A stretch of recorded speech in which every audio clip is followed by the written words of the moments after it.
parler beaucoup, manger l'argent, voyager beaucoup seulement, mais travailler beaucoup, créer des choses, emploi des jeunes, non, non, non. Les dirigeants africains, les dirigeants sont comme ça. Les grandes gueules. Bienvenue à tous si vous nous rejoignez sur Espace TV. Merci de votre fidélité. Merci d'écouter cette émission et de la regarder à la télévision un peu partout à travers le monde. C'est le talk show qui parle de vous, qui vous aide à mieux comprendre l'actualité. Merci à Mohamed Diaby qui gère les sons ce matin du côté de la radio et à toute l'équipe de la régie. Merci de nous écouter via nos antennes régionales. Une émission à retrouver en rediffusion à partir de 18h sur Sud FM Guinée sur la 99.1 et à 22h donc après le journal de 22h sur Espace TV. Merci de votre fidélité. La Guinée connaît donc une semaine d'accidents de la circulation. 13 morts vendredi sur la nationale Dubreka-Télémélé. Bilan non officiel encore. 5 morts sur la route de Mandiana et 13 hier à Kolabouni. Dans la préfecture de Boké, le cortège du ministre de la Sécurité est impliqué dans ce dernier qui a provoqué davantage l'indignation des Guinéens. D'ailleurs, sa directrice de communication est parmi les 5 blessés enregistrés sur place. Qu'est-ce qui a bien pu se passer hier? Quelles sont les mesures déjà prises?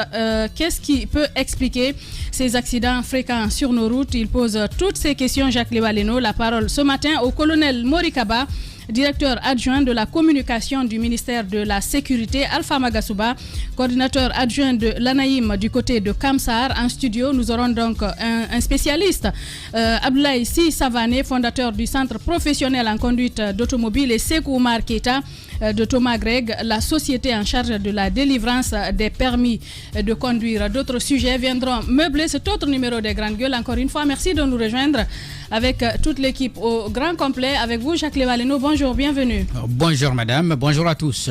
Bonjour Antoine Kourouma. Oui, bonjour Moussaïro, bonjour à tous. Bonjour Roby. Bonjour à tous. Ahmed, ça va? Très bien, bonjour. Ahmed Kamara avec nous.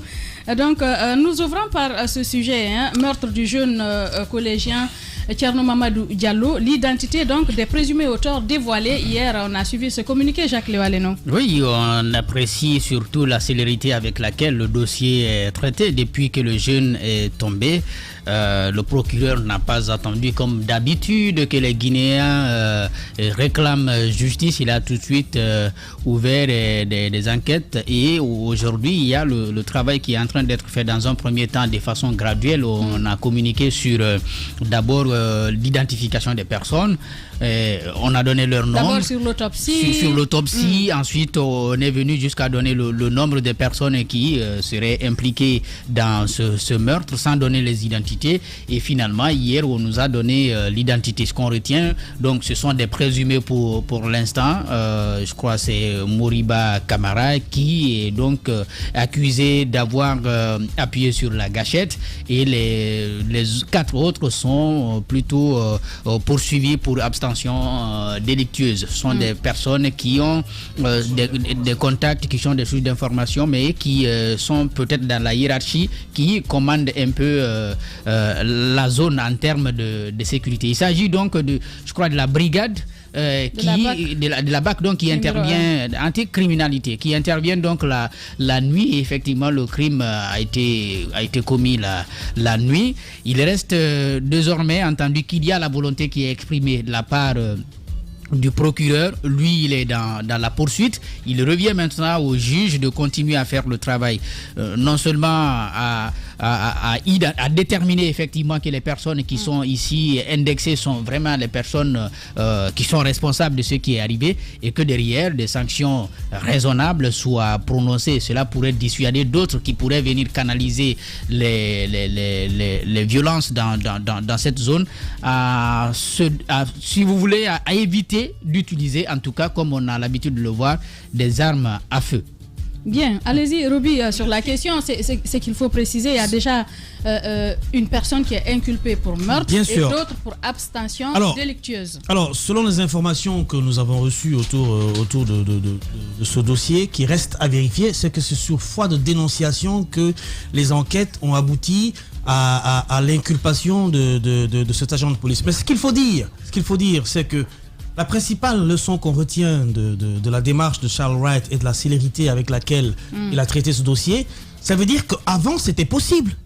Avant c'était possible, mais il y avait un refus catégorique des autorités d'alors de mener des enquêtes parce que il vous souviendra que certes c'est un seul mort cette fois-ci, mais il vous souviendra qu'il y a eu plusieurs cas par le passé. Oui. Depuis 2010 jusqu'à maintenant, combien de morts par balle lors des manifestations.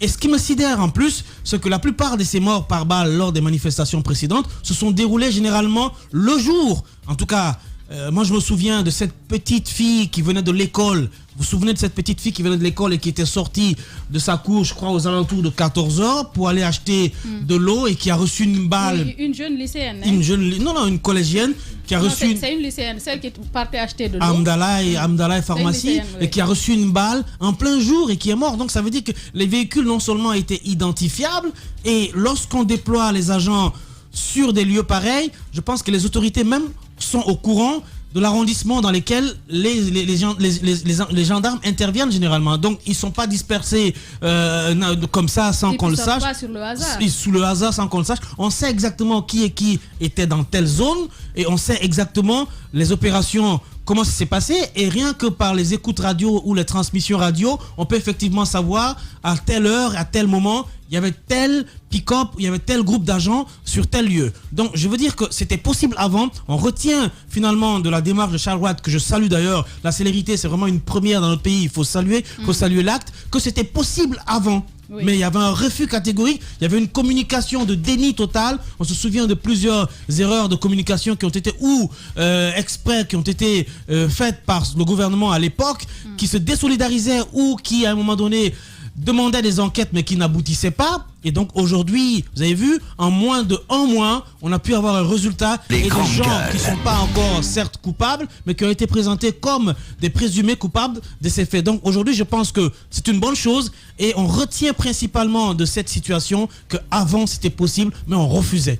Alors, Antoine, est-ce qu'à partir de là, on peut se dire que désormais, pendant à supposer qu'il y ait manifestation, les gens n'auront plus la gâchette facile, devront faire attention, réfléchir par une fois. Est-ce que c'est une question de volonté politique, à votre avis? Oui, Charles Wright vient de réussir un coup. C'est un gros coup qu'il vient de réussir.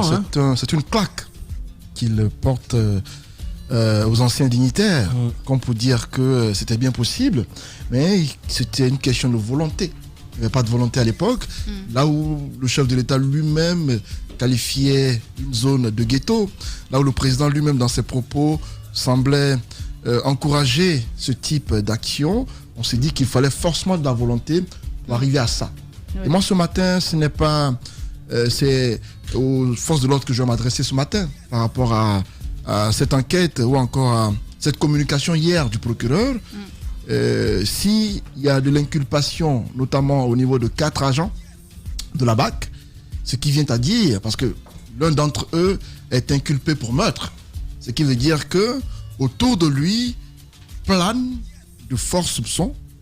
Il est présenté comme le meurtrier potentiel ou présumé du jeune Thierry Mamadou. Bon, c'est vrai, il n'y a pas eu de jugement encore. Selon des explications, il n'est pas le seul à avoir ouvert le feu, mais c'est lui qui a ouvert le feu. Il n'est pas le seul à avoir ouvert le feu, j'allais dire, mais c'est en direction du jeune. C'est une présomption. Le simple fait d'avoir... L'inculpation pour meurtre, c'est pour cela que lui, il a été inculpé pour meurtre. Qu'il a été auteur ou pas, le simple fait d'avoir une arme à feu sur lui, sur un lieu de manifestation, n'était pas autorisé, n'était pas permis. Justement, c'est l'autre question qu'il faut se poser. C'est pourquoi je m'adresse aujourd'hui à nos agents des forces de l'ordre et de sécurité, notamment à la police, à la gendarmerie, également à la BAC, en disant que, voilà, il y a eu parfois des dénonciations qui ont été faites par rapport au port d'armes pendant les manifestations. Il y a eu parfois de la négation au niveau de la police. Je me rappelle du temps de Bafoué où parfois... on accusait la police d'avoir des armes sur le terrain, ça a toujours été nié. Oui. Et sur ce cas-ci, le travail du procureur permet de savoir qu'il y avait effectivement des armes que nos agents portaient sur le terrain. Pourquoi aller faire du maintien d'ordre avec une arme à feu si l'intention n'est pas d'ôter la vie? Parce qu'à ce niveau-là, je me dis que l'action qui a consisté à tuer ce jeune de sang-froid, pour moi, j'espère que le coupable va être puni à la hauteur de son acte. Parce que là, ce jeune qui est mort, quand j'ai vu, on m'a dit que c'est un jeune candidat au BEPC. Il devrait être en salle d'examen. Justement, en ce moment même. L'espoir d'une famille qui a été arrachée à la vie. Et pour moi, Bachir Diallo, qui est le ministre de la Sécurité, également le haut commandant de la gendarmerie, Bala Samoura, aujourd'hui sont interpellés. Ils sont interpellés, c'est un acte qui a été posé et ils sont indexés. Ils sont aujourd'hui présentés comme étant ceux-là qui ont certainement appuyé sur la gâchette. Je parle de leur service. Ils ont la responsabilité de sensibiliser leurs hommes. De les former. Ils ne peuvent pas. Tout est question de formation d'ailleurs. Formation peut-être, mais... Les grandes gueules. Ce sont eux qui autorisent... Avoir la gâchette facile, ce c'est sont parce eux... que... Non, ce sont eux qui autorisent. Tout se passe en amont. Ce sont eux qui autorisent le port d'armes sur le terrain. Parce qu'un agent, quand il sort pour aller maintenir l'ordre, je ne dis pas que c'est pour lutter contre la criminalité. Lorsque c'est contre la criminalité, nous connaissons dans quel contexte. Et quand c'est la légitime défense, on sait aussi dans quel contexte. Et donc, si c'était pour canaliser une manifestation liée à une réclamation, je pense qu'il y a des... Est-ce qu'on a des balles en caoutchouc dans ce pays? Est-ce qu'il y en a? Non, mais certainement. Il y a des dispositions à prendre pour canaliser une manifestation. Les spécialistes vous disent que normalement, lorsque les forces de l'ordre, et je parle sous le contrôle de Ahmed qui s'y connaît certainement mieux, ils vous disent que généralement, lorsque vous allez sur un terrain d'intervention, que ce soit manifestation ou pas, vous avez obligation d'aller avec des armes conventionnelles. Des armes conventionnelles, mais dans les pick-up ou dans les voitures, ils ont bien évidemment la possibilité d'avoir des armes à feu au cas où il y a des questions de légitime défense, parce que nous sommes en période où le terrorisme, par exemple, frappe partout. Ça, c'est ce qu'on dit. Mais maintenant, sur le terrain, tant qu'ils ne sont pas en position de légitime défense, ils ne doivent pas utiliser les armes de feu. Ils doivent utiliser les armes conventionnelles. Mais généralement ici, quand ils sortent, ils sont plutôt avec les armes non conventionnelles. Les armes, effectivement, donc c'est pour ça que généralement, on assiste à des cas de mort. La question que l'on se pose, est-ce parce que les policiers et gendarmes n'ont pas la possibilité de parfois utiliser leurs armes, qui se disent que lorsqu'il y a occasion, il faut s'en servir? Non, c'est la question que l'on se pose. Parce qu'on a l'impression qu'ils ont ces armes-là. Non, c'est l'impression qu'on a. C'est-à-dire qu'ils ont ces armes-là avec eux, parfois qu'ils sont rouillés, qu'ils n'utilisent pas. Dès qu'ils ont l'occasion. Non, parfois quand vous les voyez, faites le constat, quand vous les voyez même à la maison, c'est déposé là, c'est rouillé. Ils n'ont pas là où utiliser. Donc ils se disent quoi? Dès qu'il y a manif, les policiers, ils n'ont pas vocation à utiliser des armes. C'est pas des grandes gueules. Ils sont pas de l'armée. Vous ne comprenez pas. Vous ne comprenez pas. Pour avoir un bon policier ou un bon gendarme, il faut qu'il y ait un bon bandit. Parce que c'est à travers les bons bandits qu'on sait que telle personne est bon policier ou gendarme. Mais lorsqu'il n'y a pas de vrais bandits, généralement, lorsqu'il y a de vraies opérations, on ne les voit pas sur le terrain. Il y a des vraies opérations où on ne les voit pas. Non, où ils n'ont pas la possibilité de les armes. Puisque désormais, puisqu'ils ont des occasions parfois, lorsqu'il y a manif, ils se disent, bon, c'est l'occasion rêvée pour utiliser mon arme. Non, c'est une façon de leur dire, c'est une façon de leur dire qu'ils n'ont pas le droit. Ce que je veux dire, c'est qu'ils n'ont pas le droit de tirer sur les pauvres, sur les paisibles citoyens. Celui sur qui on a tiré était un élève. Ce n'était pas un bandit. J'aurais pu comprendre que le porte-parole de la police, par exemple, parce qu'on n'a pas de porte-parole pour l'instant, un porte-parole de la police pouvait sortir au lendemain de ces manifestations, nous expliquer ce qui s'est passé. Pour nous dire, par exemple, que sur le terrain, on a été confronté à telle situation, voilà ce qui s'est passé. Au lieu que le procureur ne fasse une sortie. Mais il est inconcevable que la police, aujourd'hui, ne fasse pas de sortie. C'est ce que je dis. La police aurait pu sortir une conférence de presse. Avec le procureur. Une conférence de presse. Lorsqu'il y a eu utilisation de d'armes à feu, une conférence de presse pour nous dire, par exemple, ce qui s'est passé sur le terrain, qui était sur le terrain, qu'est-ce qui s'est passé. On aurait été informés. Mais il a fallu que le procureur fasse une sortie pour qu'aujourd'hui on soit situé sur les principaux. Je crois que ça c'est la règle qui a été respectée. Le procureur doit parler. La police doit avoir un porte-parole. Oui, mais la police doit avoir un porte-parole. Dans ces cas spécifiques, c'est le procureur. On aurait pu être situé. Et à mon avis, à ce niveau-là, la police, on n'est pas situé. Bien, allez-y, Ahmed, sur la question. Alors, oui, pour t'aider, Antoine, sur ce volet, au lieu qu'un porte-parole ne parle, il faut qu'il y ait un syndicat des policiers. Ça, il le faut. Qui va non seulement... Un syndicat ? Oui, ça se fait. C'est pas une nouveauté. Donc ils sont là non seulement pour défendre souvent le droit des policiers, parce qu'il faut dire aussi que leur droit est souvent bafoué. C'est comme quand un policier s'est fait gifler. Normalement, s'il y avait un syndicat, ce syndicat aurait pu agir. Alors, je veux dire que ce qui s'est passé, c'est au bénéfice du CNRD. C'est tout à fait clair. C'est la première fois que qu'il y a un cas de... oui, c'est le CNRD qui commande. Donc, si il y a eu une première manifestation et qu'il y a une situation pareille, et qu'on a pu identifier ces personnes, et le tout premier cas, je me dis que, écoutez, c'est à leur bénéfice, puisque sous le régime Alpha Condé, c'est à leur bénéfice, je le dis, je sais ce que je dis, parce qu'il faut une volonté, une dose de volonté de la hiérarchie pour que ça puisse aboutir. S'il n'y a pas cette volonté, ça ne peut pas aboutir. Et au-delà de ça, moi je me pose beaucoup de questions. C'est vrai, sous l'ère Alpha Condé, mais il n'était pas tout seul. Ces officiers à la police, ces officiers à la gendarmerie, tous ces gens-là, ces services de renseignement, tout ce qui existait, comment n'ont-ils pas pu nous aider à mettre la main sur ceux qui s'adonnaient à de tels actes? Ahmed, ça, si au sommet, si au sommet, la première personnalité même s'attaque à une partie de la population et menace en disant celui qui sort la queue, on la coupe. Comment veux-tu que quelqu'un d'autre agisse? Je vais vous dire une chose. J'ai pu quand même discuter avec des gens qui étaient tout près de ce genre d'enquête. Et il faut signaler parfois, c'est vrai qu'il n'y avait pas de volonté parce que l'État, au niveau des renseignements par exemple, ne mettait pas forcément les moyens qu'il fallait. Mais quand on prend la police a été longtemps accusée ici. Quand on prend la gendarmerie a été longtemps accusée. Qu'ont-ils fait réellement? Il y avait un procureur, Charles Wright. Il a besoin de combien de milliards il a eu besoin de combien de milliards pour nous sortir ce monsieur? Il a besoin de combien de milliards? Que dalle. Je pense qu'au-delà de cette volonté d'Alpha Condé, tous ceux qui ont géré avec lui pendant cette période, on doit les questionner. Non, laissez-moi. Des grandes gueules. Laissez-moi continuer. Pas forcément. Qu'on nous dise, c'est une question, c'est l'histoire. Oui. C'est l'histoire. Sinon, Charles, il faut pas croiser. Un jour, il faut qu'il nous explique. Parce qu'on ne peut pas, on ne peut pas rester à spéculer. Il a fait ses marques à l'époque. On ne peut pas rester là à spéculer, à dire est-ce que Alpha Condé voulait, est-ce que Alpha Condé ne voulait pas. Mais il faut qu'eux ils nous disent. Mais il faut qu'ils nous disent. Tu te rappelles la chute du régime Alpha Condé, tous les avocats qui sont venus, qui ont été reçus, qui ont fait leur mea culpa. C'était les magistrats plutôt. C'était du n'importe quoi. Mais aussi, ces agents-là, tous ceux qui existaient à cette époque, qu'est-ce qui les a empêchés d'aider le peuple de Guinée pour savoir la vérité autour de toute cette tuerie que nous avons vue? Je pense qu'eux-mêmes ont le droit aujourd'hui, ils ont l'obligation de sortir et de nous dire la vérité. Ils ont cette obligation aujourd'hui. Parce que tout ça, on ne peut pas rester là à dire Alpha Condé n'a pas eu la volonté. Ça, c'est ce que moi, je ne veux plus continuer. Je ne veux plus continuer à me poser ce genre de questions.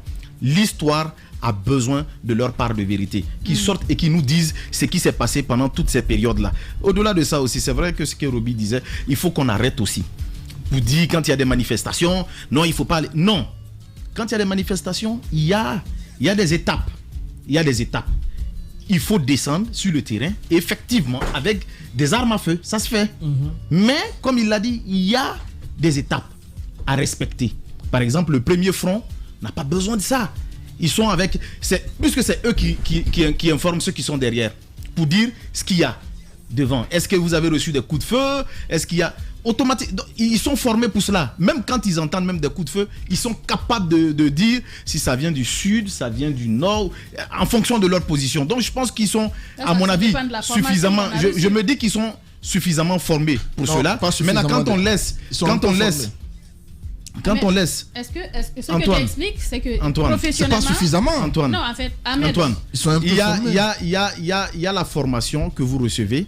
Il y a le comportement personnel que vous pouvez avoir sur le terrain. Ça, c'est ce que je vous dis là. Ça existe partout. Vous voyez, dans d'autres pays, aux États-Unis, on voit ces policiers-là, on n'entre pas là-bas qui le veut. Quand vous partez à l'école, on vous dit ce qu'il faut faire. Maintenant, mais après, quand vous descendez sur le terrain et que vous avez un mauvais comportement, moi, je me souviens que j'ai un ami il est de la gendarmerie. Une fois, je suis allé le voir, il y avait le gendarme qui était arrêté à la porte. Quand je suis arrivé, quand j'ai dit non, je veux voir telle personne, il m'a dit non, il faut que vous l'appelez. Quand je l'ai appelé, quand il a décroché le téléphone, je lui ai dit ne quitte pas. J'ai passé le téléphone au gendarme qui était arrêté là. Vous savez ce qu'il a dit? C'est qui? Quand il a dit c'est qui, son responsable l'a convoqué. Il lui a dit, c'est ce qu'on vous a appris, c'est ce qu'on vous a. Quand vous prenez un téléphone et on vous dit, quand il est venu, il t'a dit, je veux voir ton responsable. Donc tu dois être conscient qu'au bout du fil, ça doit être ton responsable. Est-ce que c'est comme ça que tu dois répondre? C'est pour vous dire qu'on les apprend tout ça. Mais combien dans la rue vous rencontrez et combien vous rencontrez dans la rue et qui vous disent quitte là-bas, quitte là-bas. Non, ça se fait. Non, hein? L'exemple là, c'est passé où? Ça s'est passé à la gendarmerie. C'est ce que je vous dis. Ici? Oui, ici, en Guinée. Ça s'est passé ici. Son responsable lui a posé la question. Est-ce que c'est ce qu'on vous a montré à l'école? Il a dit non. Il dit alors, tu ne répètes plus jamais. Tu ne répètes plus jamais ça. Parce que tu aurais dû demander. Donc, c'est pour vous dire qu'ils ont la formation. Mais souvent sur le terrain, ils s'adonnent parfois à autre chose. N'est pas suffisante. Et souvent, il y a un laisser-aller aussi au niveau des corps parce que souvent ceux qui descendent sur le terrain, sont souvent dans un second degré. Ça se fait. Ça se fait. Ils sont souvent dans un second degré. Voilà, ce n'est pas normal. Donc, il y a tous ces laissés-aller. Donc, je pense qu'il y a une véritable réforme. C'est vrai qu'on avait fait des réformes au niveau de l'armée, tout ça. Mais au niveau de la police, de la gendarmerie encore, il faut, comme il a dit, je suis parfaitement d'accord, il faut des remises à niveau. Même le téléphone, tous les jours. Là, par exemple, c'est normal de se poser des questions. On fait la mise à jour. Des hommes en état second? Non, mais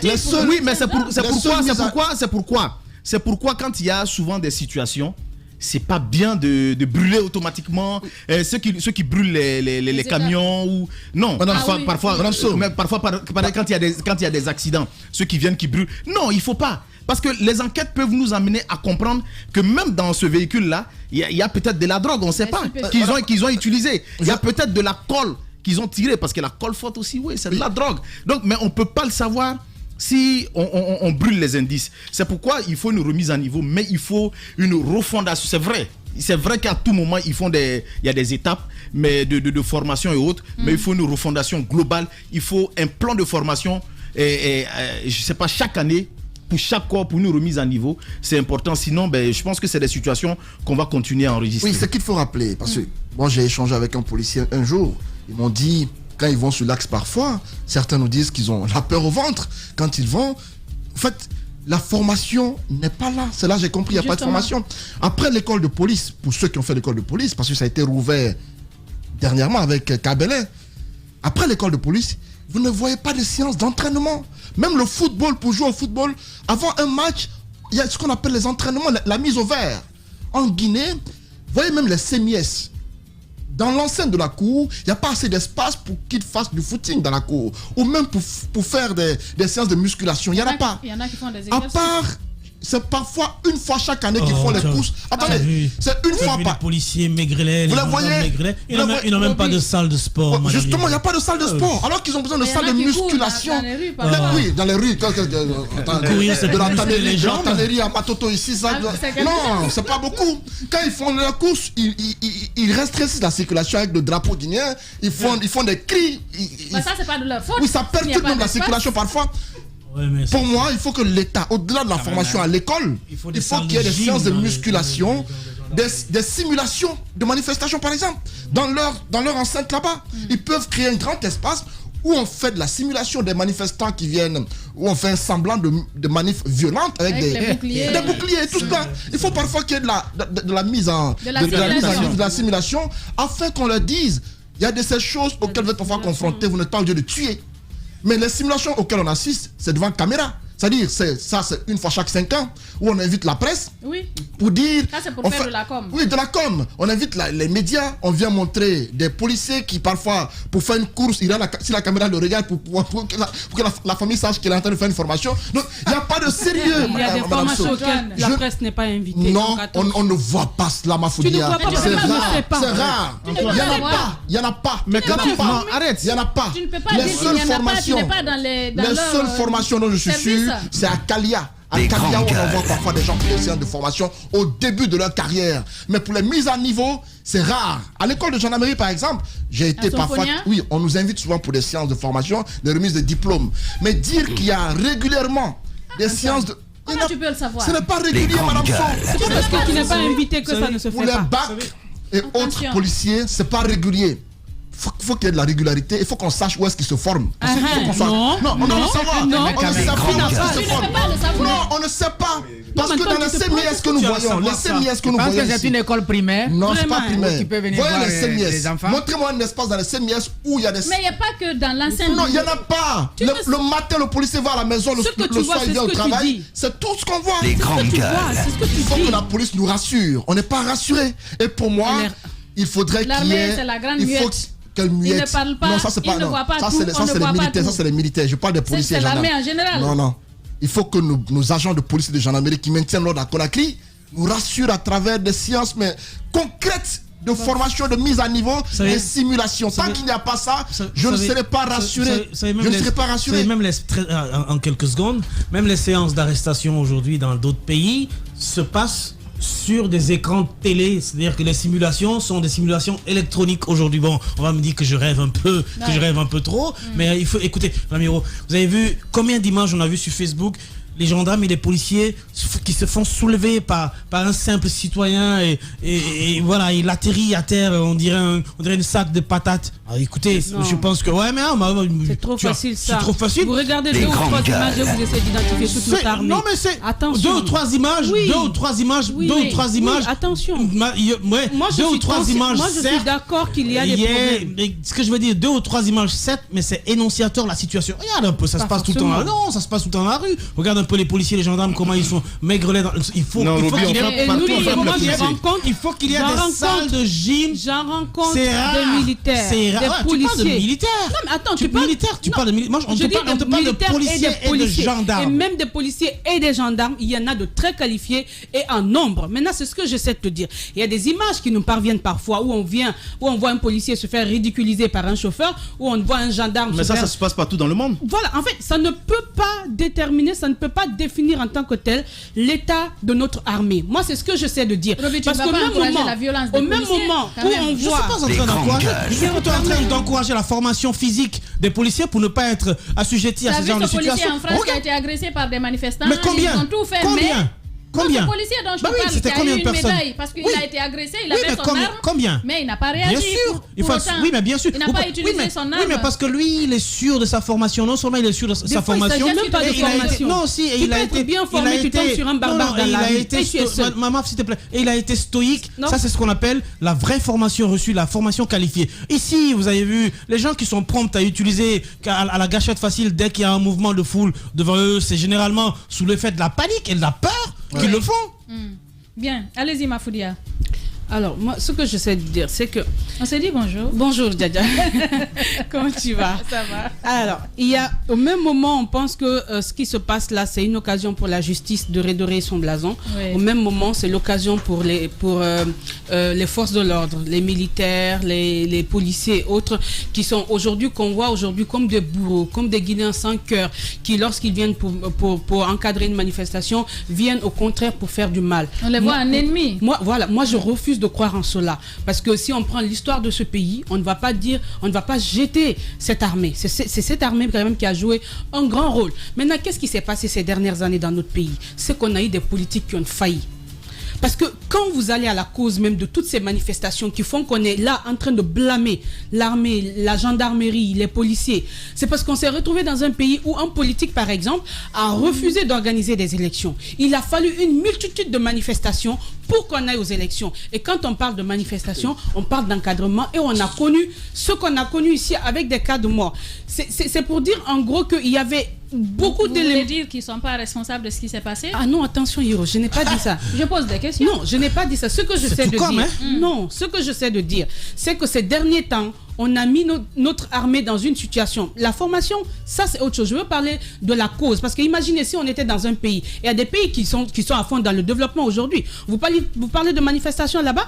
Vous parlez de cas de mort là-bas? Si ce n'est pas des fois des bandits qu'on traque tard la nuit. En fait, je veux vous parler d'abord d'abord de ce pourquoi on se retrouve dans ces manifestations récurrentes. Et puis après, au fil du temps, vous allez voir au début, s'il y avait un semblant de gestion des manifestations, vers la fin, on s'est retrouvé, c'est comme des gendarmes, des policiers qui avaient forcément en tête que ceux qui venaient là, ce ne sont pas des manifestants normaux. Voilà. Ouais. On les voyait comme des enfants qui venaient pour faire du mal. Ouais. C'est-à-dire, on nous a sortis d'un cadre normal. Vous voulez parler de la caricature qui a été faite de la caricature. La situation s'est corsée, par exemple, sur l'axe.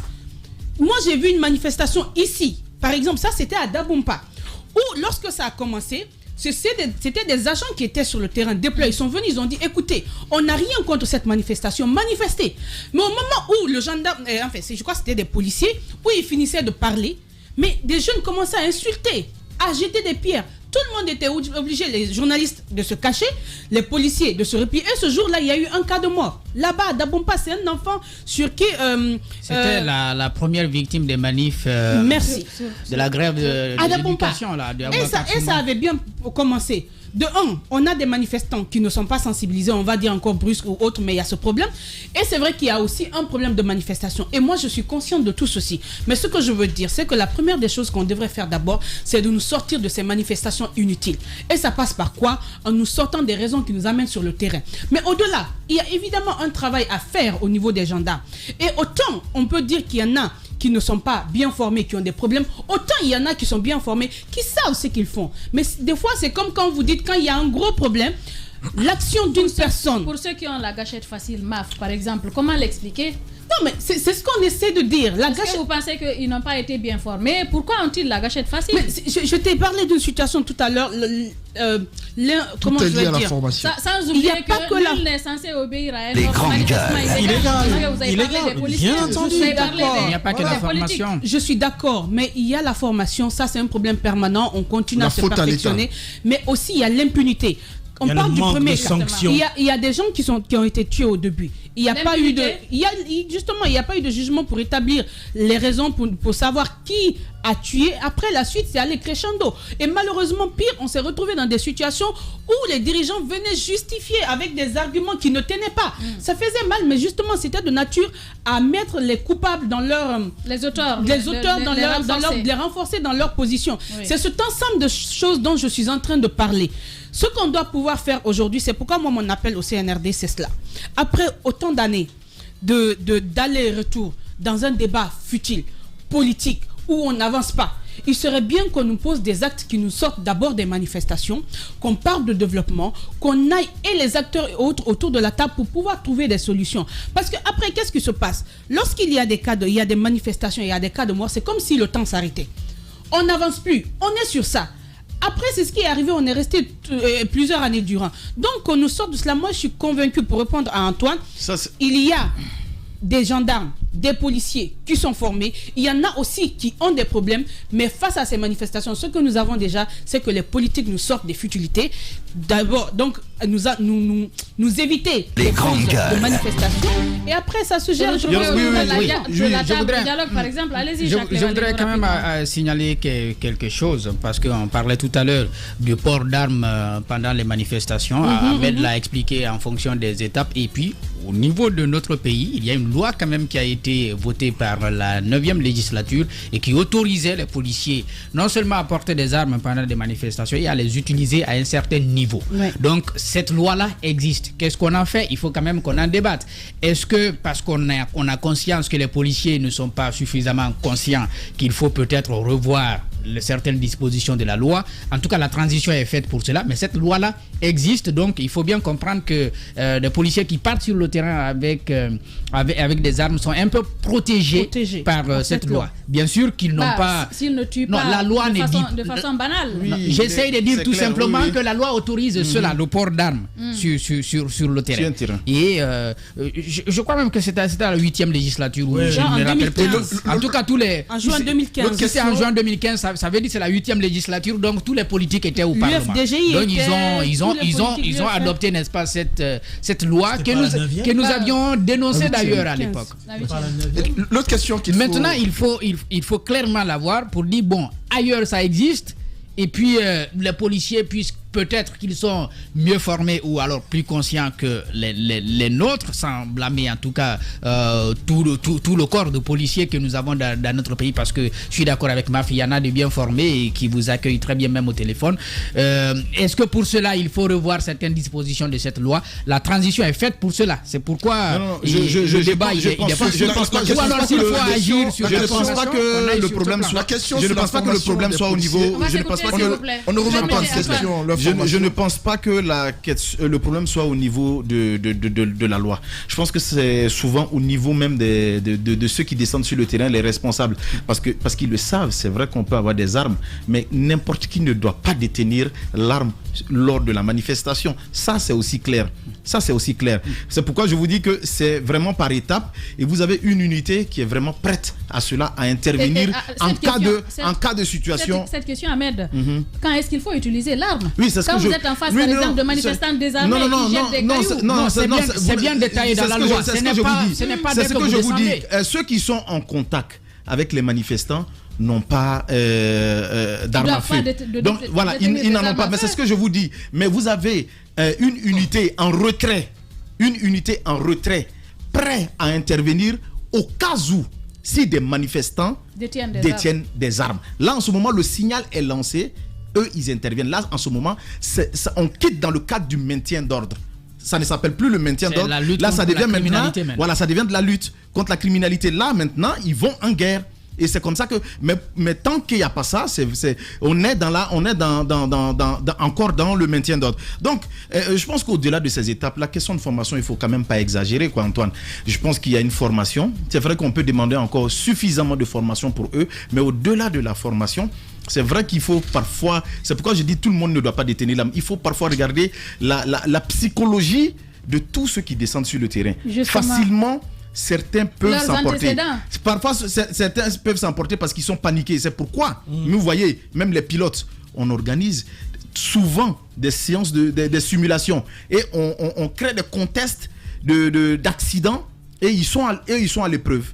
Ils sont à l'épreuve, c'est à eux de savoir manipuler les boutons jusqu'à maîtriser l'appareil. Et souvent, après ces simulations-là, souvent ces réalités-là peuvent arriver. Ou vous avez vu des pilotes qui vous disent non, cette situation, je ne l'avais jamais rencontrée. Des grandes gueules. Ça devient un cas d'école pour les autres pilotes. Donc je pense que c'est pareil. Les manifestations, on en a beaucoup enregistré. Je pense qu'on aurait dû à cette époque former, comme il l'a dit, organiser. Ce genre de séance existe. Moi j'en ai vu avec la gendarmerie, ici même en Guinée.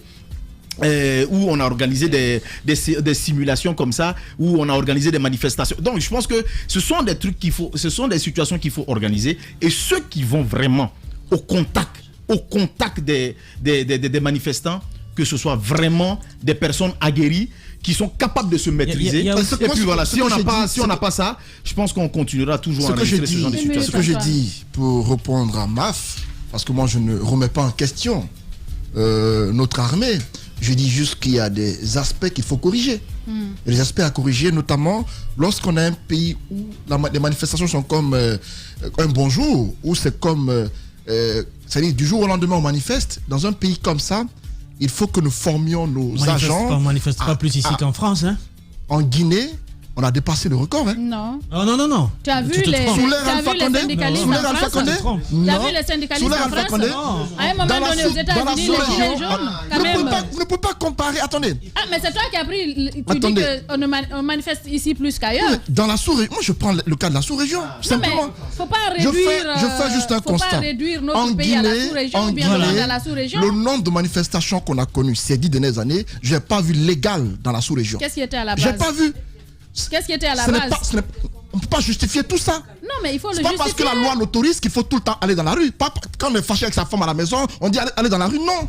En Guinée, le constat qu'on fait, c'est que les gens sortent à tout bout de champ. Il y a eu des manifestations, je n'ai pas encore vu pareil ailleurs. Il faut réglementer. Dans ce pays, les gens sortent en fonction de leurs humeurs parfois. Qui doit réglementer? Récemment, vous avez vu à Bambeto, je pense que c'était à Bambeto, à Amdala, la nuit. Comment il y a eu une manifestation de rue? On n'a pas su pourquoi, après la mort de Thierno Mamadou. Une nuit, récemment, il y a eu encore une manifestation de rue. Ce que je dis, c'est quoi? Quand il y a un pays comme le nôtre, on forme nos agents conséquemment. Ce que je dis, c'est à l'État que je lance l'appel. Nos agents, ce n'est pas de leur faute. Ils ont besoin d'être renforcés en matière de capacité. Parfois, moi j'ai été à Matoto. Matoto, on a de bons agents là. Je pense par exemple au commandant Abbas Bangoura, que j'ai vu sur le terrain personnellement. Je l'ai vu en action. Je l'ai vu pondérer, très posé dans ses actions. Le constat que on a de bons agents. Sauf que l'État ne met pas les moyens pour le mettre dans les conditions. Le problème, c'est quoi? Je ne crois pas qu'on ait de balles blanches dans ce pays. Je ne crois pas, parce que s'il y en avait, on aurait assisté à moins de tueries. Non. Le constat qui est fait, c'est que nos agents, pour la plupart, quand ils vont sur le terrain, vous voyez comment ils sont habillés, par exemple. Non mais Antoine, vous allez sur un terrain, attendez. Non mais Antoine, Robert, attends que je finisse, Roby. Quand vous allez sur le terrain, j'ai assisté à une manifestation de rue à la T5, Wanidara. La station Shell qui a été détruite là, à l'époque, j'étais présent.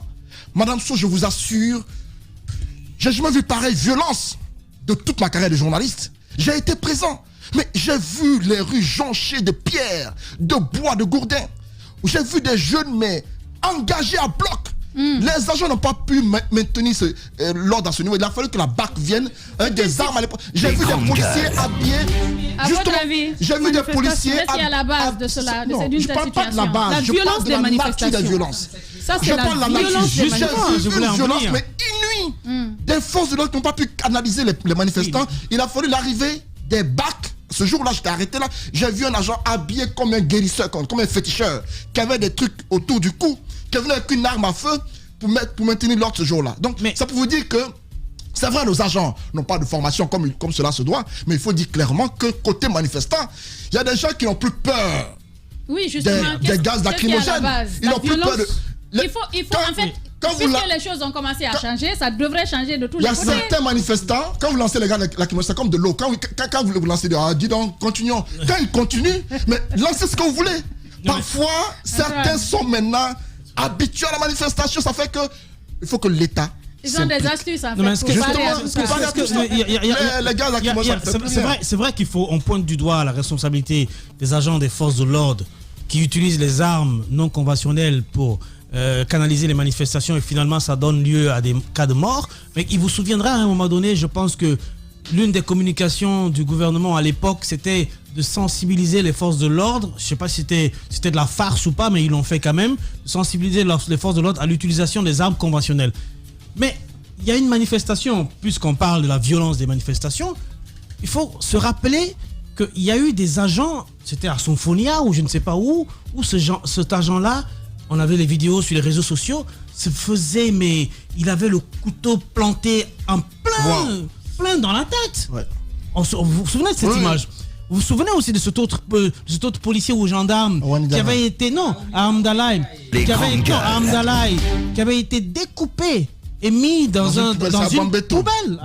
Vous vous souvenez de ce militaire qui a été brûlé vif au rond-point de Bambeto? Non, il y a des cas comme ça où la violence de la manifestation atteint un certain niveau, où on ne parle plus d'utilisation d'armes conventionnelles, parce que tout simplement, on est en situation de guerre. C'est une situation de guerre. Donc je pense qu'à un moment donné, certes, on parle de la responsabilité des forces de l'ordre, mais il y a aussi la responsabilité. Robbie. Oui, j'en viens. Il y a aussi la responsabilité de la violence des manifestations qui fait qu'à un moment donné, les agents sont obligés d'utiliser les armes létales pour pouvoir canaliser les manifestations. Mais tout ça est bien avant. Forte. Oui, mais bien évidemment, tout ça doit être canalisé par l'appareil judiciaire. Oui, mais justement, Madame Hiro, ce que je veux dire, tout ça doit être canalisé par l'appareil judiciaire. Mais je suis d'accord avec Antoine. Quand même, qu'à un moment donné, je pense qu'il faut une loi qui dose les manifestations. Il faut une loi, certes, oui, d'accord, oui, que ce soit, oui, vous me direz que c'est un droit. Mais non, Madame Hiro, si vous me direz que c'est un droit, alors si c'est un droit qu'on doit utiliser tous les jours, il n'y a pas seulement... Je ne veux pas dire qu'il faut marcher tous les jours, oui, mais c'est un droit quand même. Sauf que ce ne sont pas souvent des marches. À un moment donné, on a dans ce pays... Il ne se passait pas un mois qu'il n'y ait pas 2 ou 3 manifestations. Quel mois J'en viens. Une semaine. Et on parle de manifestations, on parle de marches pacifiques. C'est de ça qu'on parle. On ne parle pas généralement de manifestations à caractère aussi violent. Donc si vous voyez à un moment donné l'État se retracte pour autoriser les manifestations, c'est parce qu'il y a une nature extrêmement violente des manifestations. Donc, je pense que l'un dans l'autre, chacun a sa responsabilité. C'est là où on biaise le débat, on dit, oui, c'est un droit. On sait que c'est un droit. Mais ce droit-là a des limites. Aujourd'hui, je vais vous le dire, c'est clair, de toutes les façons, vous le savez tous, quand on dit manifestation ici, même quand on dit pacifique, on n'a pas envie de sortir.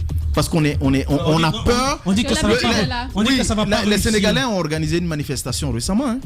Je regardais, je voyais des voitures passer à côté des manifestants, en bas, ils étaient sur le pont. Mais ici, c'est impossible. On en a connu, hein. Ça, non. C'est rare. Je vous dis, c'est pourquoi. C'est pourquoi je vous dis, nous ici, on a une autre signification. Nous on a une autre signification. On a une autre signification de la manifestation. Je vous le jure que la manifestation ici, la signification qu'on a, ça s'apparente carrément à de la violence. J'ai même entendu ici une fois qu'il y a des manifestations et on demande aux forces de l'ordre de ne pas encadrer, que les manifestants eux-mêmes vont encadrer, parce que quand ils vont venir, quand ils vont voir les policiers, ils vont se fâcher. Bon sang de Dieu. Bien. Bon sang, pourquoi cela? Non. Bien, pourquoi cela? Ahmed pose la question. Nous sommes obligés d'aller donc à la première pause. À venir chez les grandes gueules, nous allons parler sécurité routière, on parlera éducation, mais aussi football. Bienvenue si c'est maintenant que vous nous rejoignez. Radio Espace Guinée.